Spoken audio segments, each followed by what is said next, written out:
मुल्क भर की तरह विहाड़ी पुलिस की जानिब से थाना टिब्बा सुल्तानपुर में जश्न आज़ादी की तकरीब मुनक्किद की गई, जिसमें केक भी काटा गया और मिठाई भी तकसीम की गई। SHO थाना टिब्बा सुल्तानपुर राशिद नदीम जट और दीगर अमला ने मुल्क पाकिस्तान की सलामती के लिए दुआएं भी की। मज़ीद तफसील मिर्ज़ा सजाद मुगल की इस रिपोर्ट में।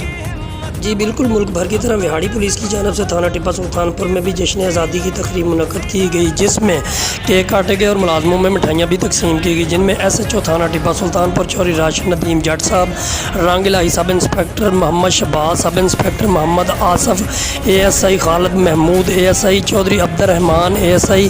मुहर्रर थाना टिब्बा सुल्तानपुर चौधरी फयाज जट, सदर अंजुमन ताजरान चौधरी तारक रशीद कम्बो, मीडिया फोकल मिर्ज़ा सजाद मुगल साहब, सजाद बलोच हेड कांस्टेबल, बदर मनीर सिक्योरिटी इंचार्ज थाना टिब्बा सुल्तानपुर, मलिक शाहजहान स्पेशल ब्रांच व दीगर अमला ने शिरकत की और अर्ज़ पाकिस्तान के लिए नेक ख्वाहिशात का इजहार किया और अर्ज़ पाकिस्तान व कौम मुल्क की सलामती की दुआएँ मांगी गई।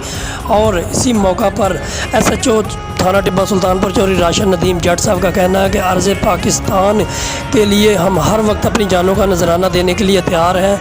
और हमारे बुज़ुर्गों की कुर्बानियों से ये मुल्क आज़ाद हुआ और आज हम इसमें खुशहाल ज़िंदगी गुजार रहे हैं। मज़ीद SHO थाना टिब्बा सुल्तानपुर का कहना है कि हमारे अर्ज़ पाकिस्तान को जब भी हमारी जानों की ज़रूरत हुई और हम अपने पाक फ़ौज के साथ खड़े होकर अपने अर्ज़ पाकिस्तान के लिए हंसते हुए अपनी जानों का नजराना पेश कर देंगे और हर वक्त हम अपने पाकिस्तानी भाइयों की मदद के लिए तैयार हैं। जी मज़ीद खबरों और अपडेट से बाखबर रहने के लिए देखते रहिए ACN न्यूज़ HD।